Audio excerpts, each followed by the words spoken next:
Alright, in this video we're going to show you how to do automations or set up an autoresponder with messages. So if someone fills out a capture page and messages will go out. As you can see, I'm in what's called Backstage. This is our Go High Level account, which you can get down below in the comments. Now let's get started. Before you set up an automation, one trick you might want to do is go all the way down to the very bottom to settings, right down there, and then there's a trick. You can click on settings and then look for something called custom values, and this will make your life so much easier. So I want to put in just maybe 3 custom values here. So I'm going to come up here and I'll hit new custom value, and I'm going to say my name, and then I'd enter my name. Okay, Joe Smith. All right, and I'd hit create. And then after that, I'm going to do it again. I'm going to click on new custom value and I'm going to say my phone. And then I'll enter my phone number. That is not my phone number. But just do a demo here. And then I'm going to do it one more time and say my email address. You'll see why this comes in handy once you go into automations. Okay, whoops, so I didn't fill out my email address there. So anyway, let me just do this real quick. Edit. So if you mess up like me, it's very easy. You can hit edit, custom value, and then just write my email at gmail.com. Of course, you'd be putting in your own information there. All right, so now we're done there. Once it updates here, we're going to go to your main portal here, and you're going to click on automations. Okay, now the first thing to understand is automations work with forms. So if you haven't set up a form yet, you need to set up a form. But what we're going to do is we are going to click on create a workflow, that button right there. And I'm not going to do a recipe right now. We'll do that in another training. I'm going to hit start from scratch. So we're going to do it from blank. So the first thing you want to do is name it. I'm going to go up here and hit the cursor, and I'm just going to do my WF demo. Okay, now I named it. So the first thing we need to do is add a trigger. Well, what's the trigger? The trigger is a form. And what's cool about this is if you have 1,000 pages that you build or 1,000 websites, when you have people that fill in the form, so for example, you have a form here, name, email, phone number, whatever, you're basically saying if you filled out this form, this is the sequence that you're going to get.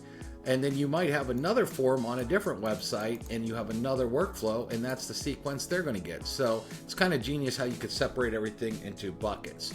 So the first trigger we're going to do is click on this, and then you're just simply going to type in the word form and then go to form submitted and hit add filters, select form is, and then find whatever your form is. Okay, let's say this is keto. Save there. Okay. Now that you did that, but here's the thing. When someone fills in the form, they become a contact, and you may want to tag it. So when you get in your contact manager, they could have a tag so you know what workflow they're in. So I'm going to click on this button and hit tag. And I'm going to hit add a contact tag. And you can select tags that I already have here, or if I wanted to select a new one, you just start typing it in. Let's say it was keto. And I hit add new tag. So you type in it, the new one, and then you just click add. Okay, and you'll see it right there, and you can hit save. So now they fill in the form. It's going to trigger this sequence to go out, and it's going to tag it. So every contact in my contact manager and in the app have that little tag, so I know where they came from. So that's really good. Now the rest is easy. You hit a plus button, and let's say you want an email to go out right away. Email. Okay, so I'll click on send an email. Now where it says from name, this is where the custom values come in, because now I can just hit this little button, go down to custom values, and find my name. Click it again, custom values, my email address. Okay, then I can write a subject. This is the first email. Okay, and then you can come down here and start writing. Now one thing to know too is you could add tags for them, like contact first name. Okay, so that's going to put their first name there. And here is the email.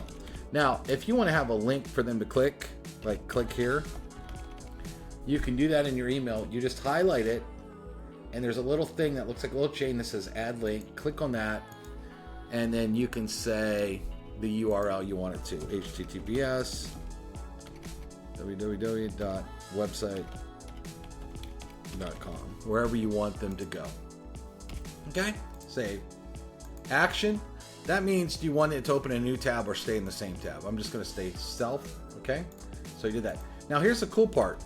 If I want to sign it with my name, because I did those custom values real quick, I could just come back here, custom values, and say my name, or that was my phone number, but I could come over here and do it again and say my name, my phone number, okay?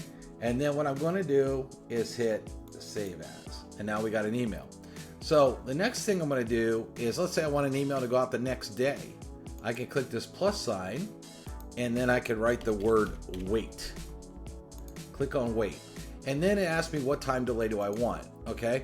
I'm going to wait 1 day. So if I want an email to go out every day, or if I wanted 2 days delay or whatever, if I wanted 1 minute or 1 hour, you could do that too. But I usually do 1 day. And then I say, okay, so they basically opted in the form. They automatically got the first email right away. A day goes by, and then boom, I just come up here and I type email again. So send email. And again, you just do the same things, but the custom values make it so easy, because I just go my name, custom values, my email address, email number 2, blah, blah, blah, blah, blah, blah, blah. And then I'd hit save, and then you would see the sequence, and you could keep this going. Now, if you've hooked a phone number up to Go High Level and you also want to send a text message, you just choose the day. So you could send things simultaneously too. So on the first day, if I wanted to, I could do this and I could hit SMS. And if I have a text message there, hey, thanks for the opt-in. I could add links, whatever I want. Save. All right, so now you see they filled in the form, they got an email, and they're getting a text the same day. You could also do voicemail drops. So if I click that button and type the word in voicemail, okay, you have to upload an MP3 file. So I probably have one around here. I got some big ones, but I would select my MP3, okay? Are you ready to take like that, and I'd hit save as. And so the first day, an email, a text, and a voicemail. That might be a little overkill, but then the next day, they're just going to get an email. Then maybe on the third day, I'm going to say wait. Again, I'm just going to have them wait 1 day, because it's 1 day from the last day, okay? Save. And then maybe I'm going to just, on that day, maybe just send an SMS. So I just go SMS. Yo. Save. All right. Now, here's the most important part is, once you're all done, you're going to want to hit save at the top, but you're also going to want to take it from draft mode to publish mode. So you're going to want to click on the toggle up at the top right where it says publish, then hit save, and that's what makes it active. So if you do this and emails aren't going out and you're not seeing it, you might not have hit publish first. It might still be in draft mode. But that's how you set up autoresponder campaigns. You could do emails, you could do text, you can do voicemail drops. It's very, very simple. And again, though, it triggers off a form. So if I have a web page, let me just draw this out real quick. So let's say I got a sales funnel that I built and it had a form, okay? You have to build a sales funnel separate. You add the form, which we'll do a training on this, add the form.